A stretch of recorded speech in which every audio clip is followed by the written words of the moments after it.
aqui com o meu café da manhã para falar com vocês um pouquinho sobre O Visconde de Bragelonne, que foi a minha leitura que me acompanhou aí nos últimos 2 meses. Não sei se vocês sabem, mas O Visconde de Bragelonne é um livro bastante extenso, tem para ir mais de 3.000 páginas. Eu terminei só o primeiro volume. Geralmente, quando esse livro é publicado, ele é publicado em edições de 3, 6 e até mesmo 10 volumes. A Azarra, que está lançando, que lançou ano passado, uma tradução nova, uma edição nova, ela lançou em 3 volumes. A gente já tem o primeiro e o segundo que já estão disponíveis, e o terceiro a gente ainda não sabe quando vai sair, mas segundo a Azarra já está em preparação, o que assim, graças a Deus, obrigada. Mas enfim, terminei o primeiro volume. São. Nem sei quantos capítulos são, socorro, calma. Ok, então nessa edição aqui a gente tem 90 capítulos. Ele termina no capítulo 90, chamado Consentimento de Atos, que é quando o Atos finalmente dá o consentimento dele pro Raul, né? Não vou dar spoilers com relação ao que é que o Atos finalmente deixa o Raul fazer, né? Mas enfim, se lerem, vocês descobrem. Mais ou menos um pouco de contextualização. O Visconde de Bragelonne, ele é a terceira parte, ele é a parte final, né, da trilogia dos mosqueteiros, ou da trilogia dos romances de D'Artagnan. Tem vários nomes que a gente encontra para essa trilogia. E eu gosto muito do termo trilogia ou os romances de D'Artagnan, porque me evoca muito a ideia de um romance de formação. Não é um romance de formação, mas me lembra muito essa ideia, especialmente quando a gente para observar o fato de que lá no primeiro livro dos Mosqueteiros, a gente encontra um D'Artagnan adolescente saindo de casa, saindo do seu interior natal da Gasconha, indo para a capital, Paris, para estudar assim, né? Ele tá indo estudar para se tornar um mosqueteiro. Então ele consegue o primeiro emprego dele, ele conhece os primeiros amigos da juventude e a gente vai acompanhar a vida inteira desse personagem, porque a gente começa com o D'Artagnan e a gente termina com o D'Artagnan, né, nesses 3 romances que compõem essa trilogia. Então, eu acho muito interessante. Não é um romance de formação, mas em certos aspectos acaba que tem sim elementos do romance de formação, porque a gente vê esse personagem crescer, amadurecer, evoluir. O romance de formação geralmente ele é muito focado na fase inicial dos personagens, no seu começo ali de vida adulta. E aqui não, aqui a gente tem, na verdade, a vida inteira desse personagem do D'Artagnan, com as aventuras, as desventuras, tudo que ele fez para conseguir riqueza, para conseguir o tão querido cargo, né, o tão desejado cargo de capitão da guarda dos mosqueteiros do rei, que ele finalmente consegue nesse livro, nesse primeiro volume. Então a gente acaba que acompanha a vida inteira de um homem com todos os seus percalços, peripécias, suas vontades, seus desejos, sua bravura. E eu acho isso fascinante. Eu sou apaixonada pelo D'Artagnan, eu sou apaixonada por essa coleção de livros. Uh, e, e eu me diverti muito, muito, muito, muito lendo novamente esse livro, O Visconde de Bragelonne, porque eu já li O Visconde de Bragelonne, eu li ele uns 15 anos atrás, talvez, mas eu não terminei, porque eu não tive psicológico suficiente para conseguir terminar de ler esses livros na época. Acontecem algo no final, no último volume, que para mim, eu naquela época não consegui lidar bem com essa informação. Então eu optei por não ler. E para ser muito sincera, não sei se hoje eu consigo. Não sei se a Thaís de 27 anos hoje ela tem essa maturidade emocional para, né, ver essa cena. E assim, spoilers, os mosqueteiros morrem. Os mosqueteiros morrem na última parte no terceiro volume de Visconde de Bragelonne, e eu descobri isso antes de ler a parte final. Então eu só li até o final do arco do Homem da Máscara de Ferro. Não até o final, eu acho que eu não cheguei a terminar o arco do Homem da Máscara de Ferro. Eu acho que eu fiquei tão impactada com essa informação que eu simplesmente assim, não. Se eu não ler, eles vão continuar vivos. E estão vivíssimos até hoje pra mim. Então eu também não sei se dessa vez eu vou encarar esse pequeno choque, né, emocional. Aí, mas cenas para os próximos capítulos. É uma trilogia. O primeiro volume é Os Três Mosqueteiros, que não precisa de apresentações. Nos Três Mosqueteiros é uma história assim que já foi adaptada diversas vezes. É um texto sensacional. A gente conhece a história dos 4 mosqueteiros, né? Dos 3 mosqueteiros, que na verdade são 4, e que são companheiros, amigos e que se juntam em aventuras sensacionais, fabulosas. O segundo volume é o 20 anos depois. Como o título indica, se passa 20 anos após o término de Os Três Mosqueteiros. Então, os mosqueteiros eles já estão mais velhos, já estão mais maduros. A gente consegue ver outra faceta desses personagens. A gente vê como eles se separam, né? Na verdade, não como eles se separam, a gente vê que eles se separaram depois do fim dos mosqueteiros. O único que continuou sendo mosqueteiro foi, de fato, D'Artagnan, porque o D'Artagnan não tinha opção. Essa era a profissão do D'Artagnan. O D'Artagnan não é nobre, não tem dinheiro, ele é nobre, mas ele é um nobre empobrecido, e mais do que isso, ele é o filho caçula da família. Então, por ele ser o filho caçula da família dele, ele não tem direito ao título, né? Ao título que o pai provavelmente dele tem. Então, ele precisava de fato de uma profissão. E a profissão nessa época era ou você vai para a para melee, né, para a parte militar, que é o que o D'Artagnan escolhe, ou você vai para a parte religiosa, que é, por exemplo, o caso do Aramis, que o Aramis ele vira padre ainda nos Três Mosqueteiros. Já o Athos sempre foi nobre, sempre teve o título de Conde de La Fère, então ele volta para sua propriedade em Blois. Em Bois. Ele volta para sua propriedade em Bois e a gente descobre que ele tem um filho, que é o Raul, queridíssimo. E o Raul é o Visconde de Bragelonne, que vai ter um protagonismo maior nesse terceiro livro. E o Porthos, ele se casa com uma viúva rica e compra o título, né, de barão. Então ele vira barão. Eu acho assim sensacional. O Porthos é o melhor personagem. Ele volta também nesse último livro e divertidíssimo. Ainda no 20 anos depois, a gente vê como a intriga política faz com que esses personagens se separem.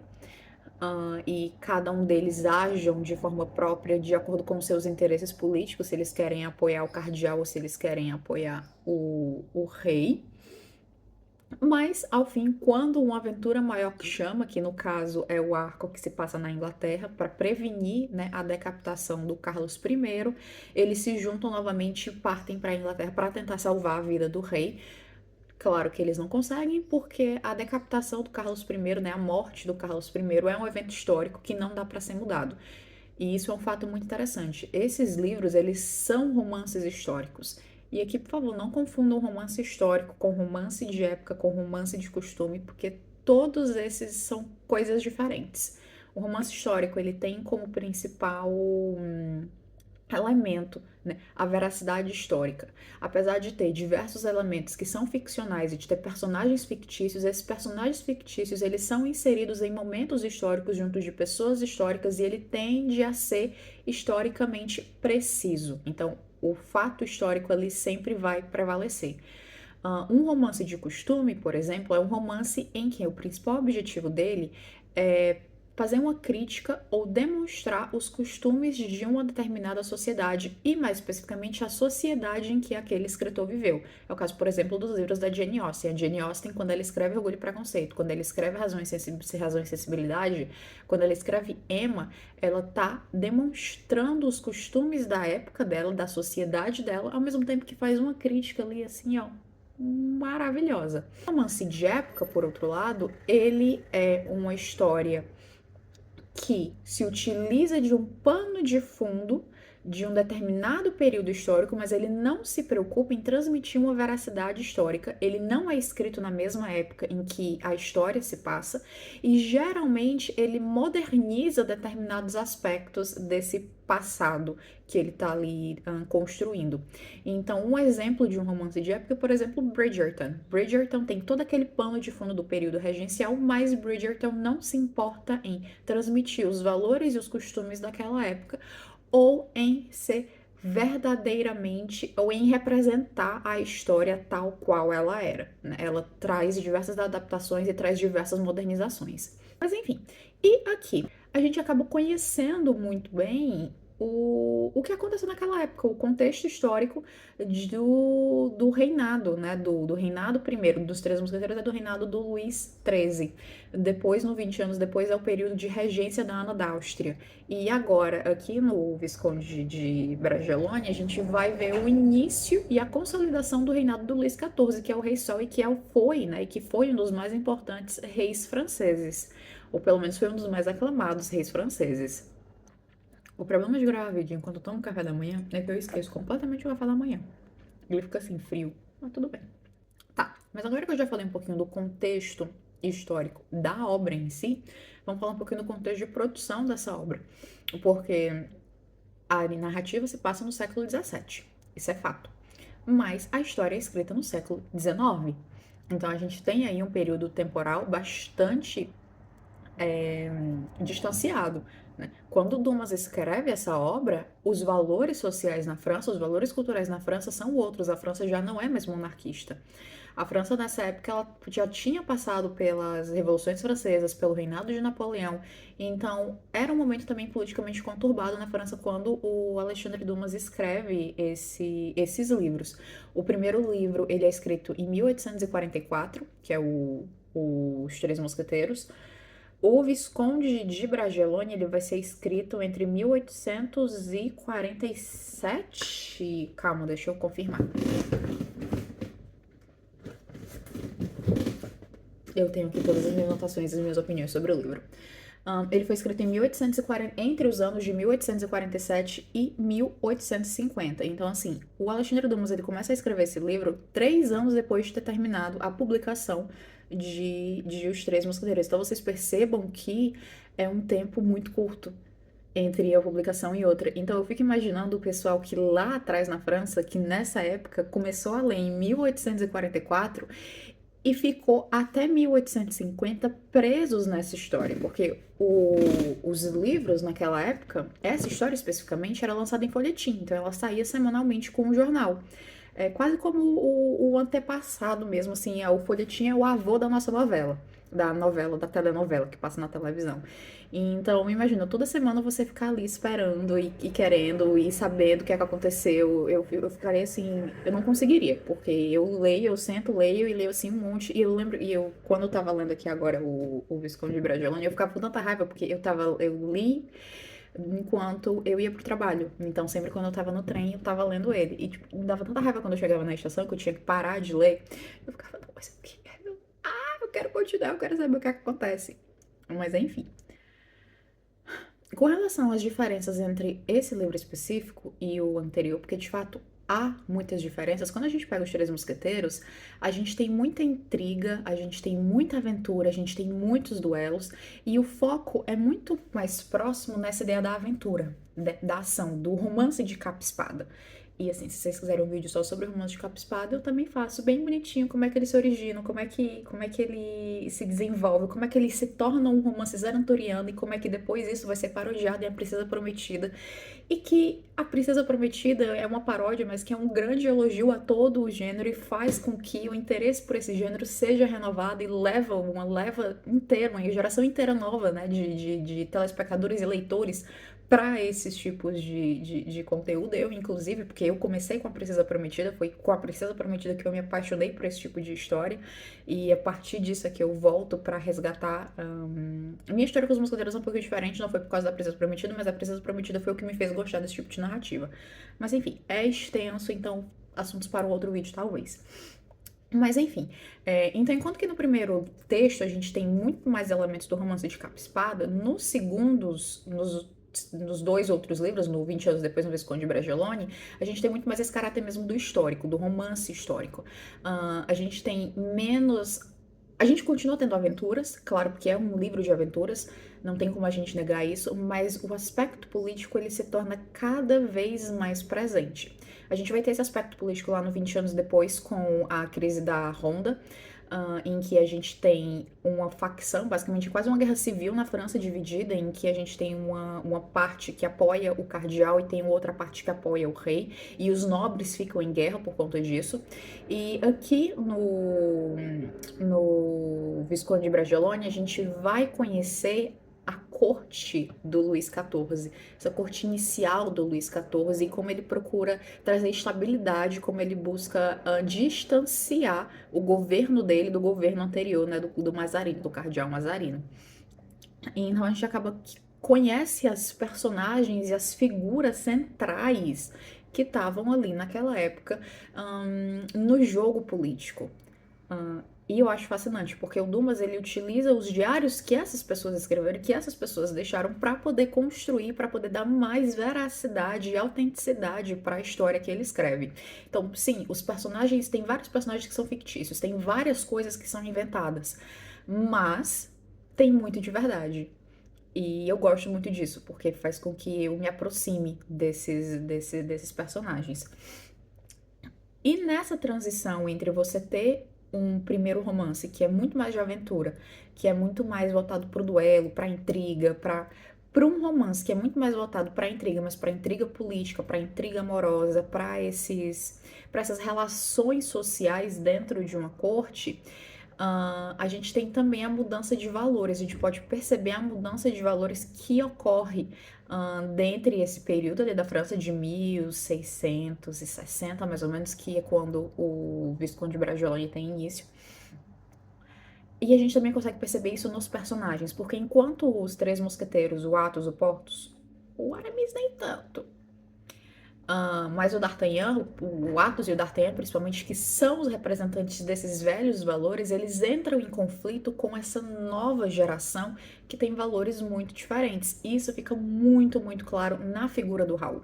Porque o Raul, ele é um jovem, ele cresce nessa nova corte, não, ele não cresce nessa nova corte, mas ele faz parte dessa nova corte. Ele é amigo íntimo de pessoas que estão no círculo do rei. Ele convive com essa sociedade, mas ele foi criado com os valores antigos.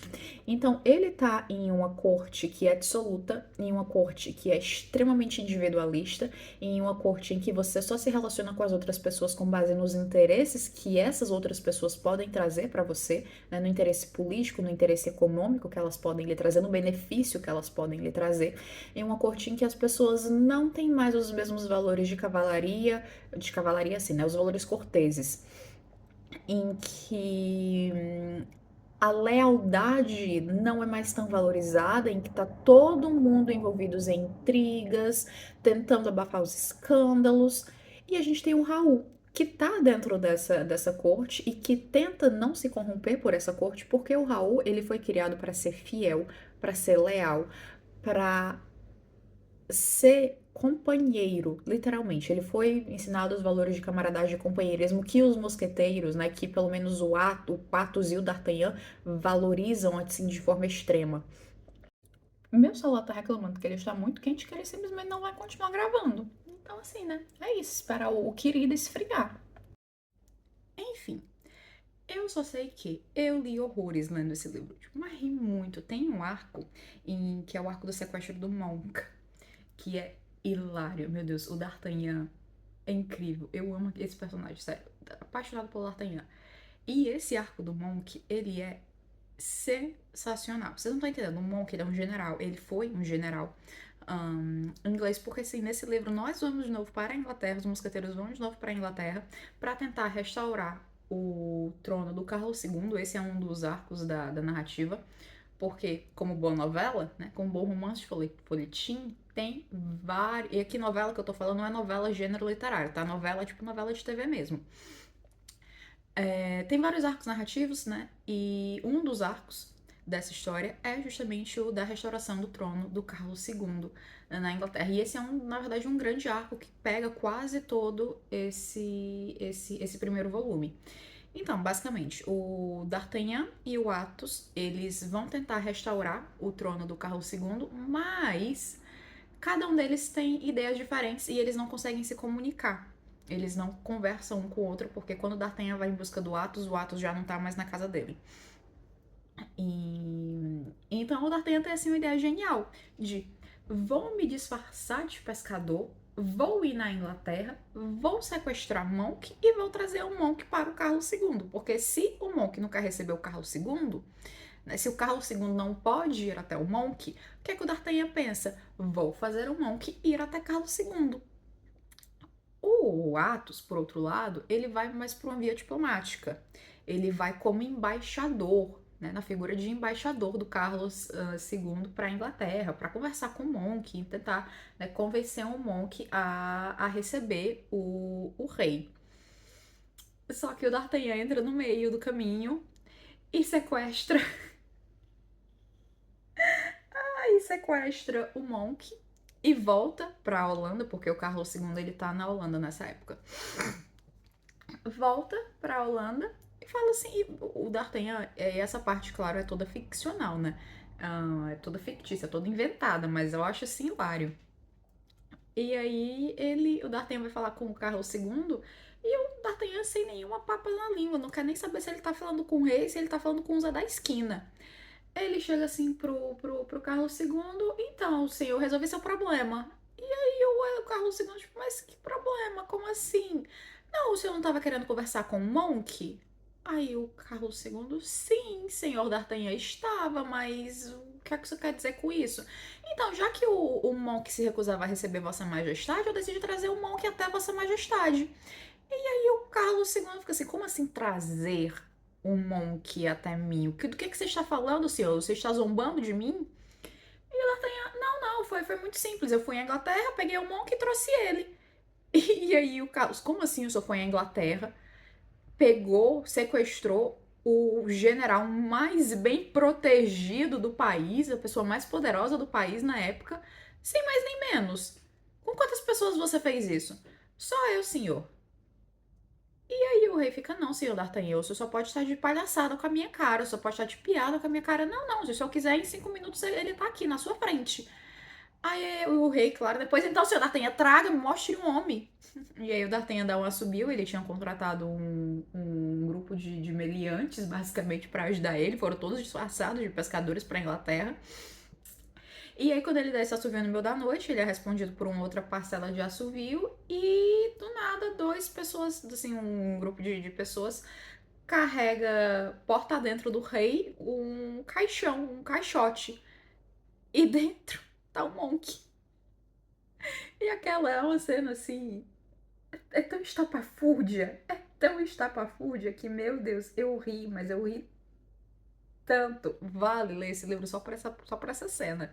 Só por essa passagem. O livro inteiro é incrível, sim, fiquei super feliz lendo, porque eu realmente estava muito entusiasmada. São personagens e é uma história que já me acompanha há muitos anos. Primeira vez que eu li Os Três Mosqueteiros eu tinha 11, 12 anos. Então já é uma história que me acompanha e são personagens que me acompanharam a minha vida inteira. Então eu tava super feliz de estar lendo, mas quando eu cheguei nessa passagem, eu não lembrava dessa passagem. E eu achei assim, graças a Deus que eu não lembrava dessa passagem. Porque desse arco, porque assim, foi um deleite. Sério, foi um deleite ler aquilo. Eu assim, me acabei de rir. Muito, muito bom. Então, assim, vale super a pena só por causa disso. E assim, terminei de ler o primeiro volume e supostamente deveria emendar com o segundo. Só que o primeiro volume eu li no Kindle. Comprei o e-book na Amazon, acho que deve ter pagado uns 20 e poucos reais por ele. Porque aqui em Portugal, primeiro, a Amazon do Brasil não entrega aqui, né? A Amazon do Brasil não entrega os livros aqui. E aí eu já fiquei assim, tudo bem. E segundo que para comprar o livro físico aqui, porque de fato tem para vender o livro físico aqui, só que ia ser tipo muito caro, ia ser para coisa de 40 euros. E eu falei, não gente, 40 euros, sendo que eu posso pagar 20 no e-book, 40 euros é o quê? 40 vezes 6, 4 vezes 6, 24, ia ser 240 reais. Aí eu falei, não gente, muito dinheiro, não, vamos comprar o e-book, vamos ler no e-book, e até porque a primeira vez que eu li eu também li foi em PDF, um PDF assim de 1900 e bolinha. Então fui dessa vez com o e-book. Porém, na Prime Day tava com desconto a cópia física do segundo volume. Tava por 74 reais, eu acho. Aí eu falei assim: mãe, a senhora vai vir no fim do ano, né? Tem como a senhora trazer pra mim? Aí ela falou que sim. Então eu comprei o livro, mandei pra casa da minha mãe e a minha mãe vai trazer. Então, por enquanto, eu não vou ler o segundo volume. Vou esperar ele chegar assim em mãos pra eu ter esse prazer de ler um livro, assim, sabe, um livro físico mesmo. Porque eu li 20 anos depois, também na edição da Zara, e li ele na versão física. Então eu tava carregando o livro pra cima e pra baixo. Vou procurar umas fotos aqui de eu carregando esse tijolo, que é um tijolo mesmo. Mas eu tava assim indo pra ele pra cima e pra baixo. Indo, não porque era durante a pandemia, mas, por exemplo, entre ir vir pra minha casa e pra casa da minha avó, que geralmente eu tava fazendo isso, e às vezes eu também tinha que passar na faculdade, eu tava levando ele comigo. Simples assim. Ele estava assim, andando comigo, era meu melhor amigo. E eu provavelmente vou fazer o mesmo com o segundo volume. Estou assim, entusiasmadíssimo, quero muito que chegue logo. Mas enquanto isso, né, vamos esperar e vamos diluir um pouco essa minha emoção de estar reencontrando esses meus personagens tão queridos e tão amados. Eu sei que eu vou passar raiva nesse segundo volume, eu lembro mais da história do segundo volume, que vai estar no segundo volume, que é quando, por exemplo, que vai ser focado na Louise. Ahn, e eu sei que a queridíssima vai se tornar amante do Luiz XIV. E o meu pobre Raul vai ficar de coração partido. Eu lembro que na época eu fiquei muito chateada. Eu fiquei com muita raiva da Louise, pelas escolhas que ela fez. Mas, quando eu paro pra olhar em retrospecto, eu percebo que ela não tinha muitas opções. Ela fez o que ela tinha que fazer. Ela não fez o que ela queria. Né? Ela não tinha realmente muitas opções dentro daquele cenário em que ela estava. Então eu tô realmente ansiosa para poder ler esse segundo volume e ver isso com um novo olhar, né? Com o olhar de uma pessoa já mais amadurecida e não de um adolescente que tava chateadíssimo porque um dos seus personagens favoritos, porque o filho do seu personagem favorito, né? Porque o personagem favorito sempre foi o Atos, tava sofrendo e tava causando também o sofrimento do personagem favorito dela. Vamos ver se eu vou ter já essa visão de, ok, deixa eu separar aqui a minha emoção que tá atrelada a esses personagens, a minha lealdade que tá atrelada a esses personagens, ao que de fato tá acontecendo com essa mulher naquele período, um período muito específico, ali em 1800, 1600, e eu acho que nesse segundo volume a gente já tem um salto temporal. Eu não sei se vai começar já no salto temporal, porque se ele avança acho que uns 15 anos no futuro, ou se a gente ainda vai ter uma parte que ainda se passa em 1800, 1660, e só depois é que a gente tem um salto temporal. Eu realmente não lembro agora, já fazem muitos anos desde que eu li. Mas, enfim, e quero ler, né, com esse novo olhar, com essa nova perspectiva. Porque de fato vai ser uma nova perspectiva, não tem como eu fazer a mesma leitura que eu fiz quando eu tinha, sei lá, 12, 13 anos. Não, eu já era mais velha quando eu li o Visconde de Bragelonne, eu já devia ter uns 14 para 15, por aí. Enfim, já fazem realmente muitos anos. E é isso. Me contem se vocês já leram esse livro, se vocês já leram Os Três Mosqueteiros, o que é que vocês acham dessa história. Se vocês só estão obcecados com eles, como eu sou, ou se vocês também têm algum livro que acompanharam vocês a vida inteira, ou um filme, ou uma série, né? Ou um tipo de personagem, e que acabam por se tornarem os personagens de conforto, de que você volta sempre pra eles, porque enfim, é quase como se fosse mesmo o seu aconchego. E que de fato é isso. Eu adoro esses personagens e eu me sinto assim bem quando eu tô com eles. Pode parecer uma coisa assim meio bizarra de tá se falando, mas eu acho que quem lê e quem cria esse tipo de afeto com esses personagens com certeza vai entender.